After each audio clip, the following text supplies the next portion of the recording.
It seems to me that the political emergency in the United States is also a spiritual emergency.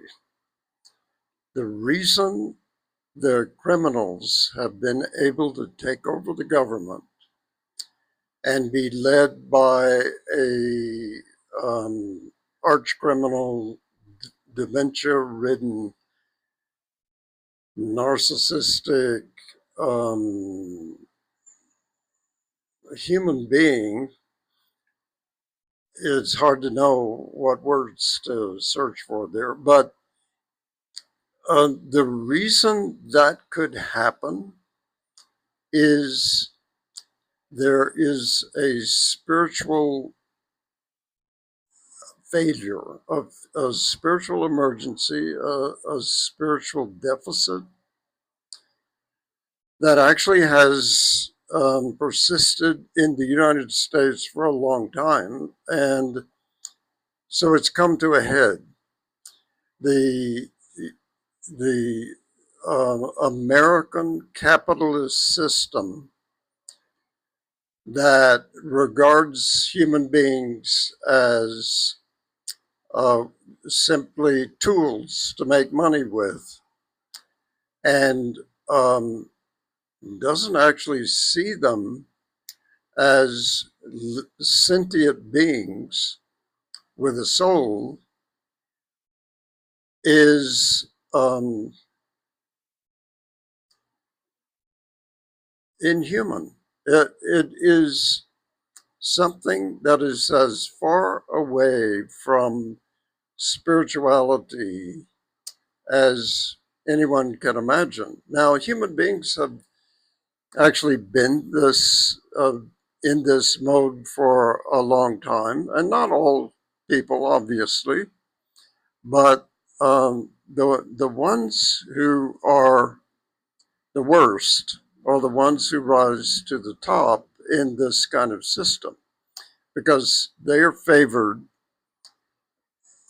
with money and power, and because we admire people with money and power, they they have a free reign to actually advance themselves in the system, and we vote for them, and we buy their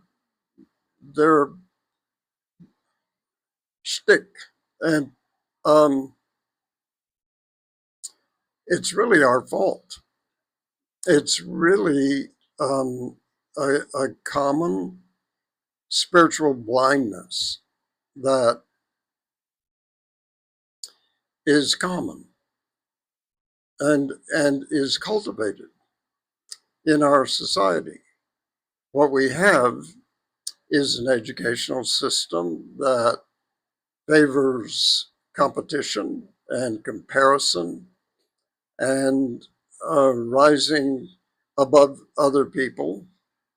And we're actually not encouraged at all, even in church, and in the one day a week that people go, they don't really believe that they should be imitating Christ, that they should be working on being conscious and being empathetic of their relationship to humanity in general and to nature.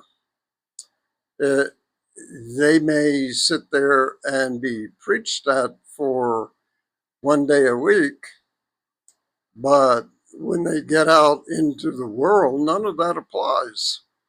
It's a compartmentalization of a really fake spirituality that's performative and that actually has no effect on the rest of our lives. Um, this is normal. This is life as usual. So Why is it a surprise? Why do we think this grifter has managed to play people to the point where he's become the most powerful person in the world? And he's obviously not mentally well. And we're thinking, well, that's just a one-off. Yeah, we know it's the worst example of corruption that we've ever seen in the United States, and we've seen some pretty bad things, but this is beyond the pale. And yet we explain it away. We don't look at ourselves and say, we did this. We put this guy in power and we're responsible. The question that I'm asking is, do we have a real spirituality? Do we have something that actually makes the world better and makes us better and would make the political scene work better?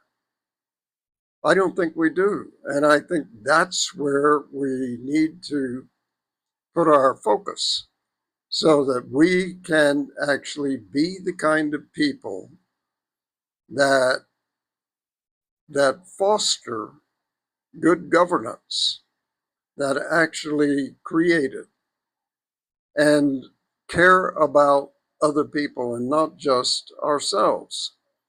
The way so many people grow up is they're put on the line from the beginning, and human capacities for really caring are there in children.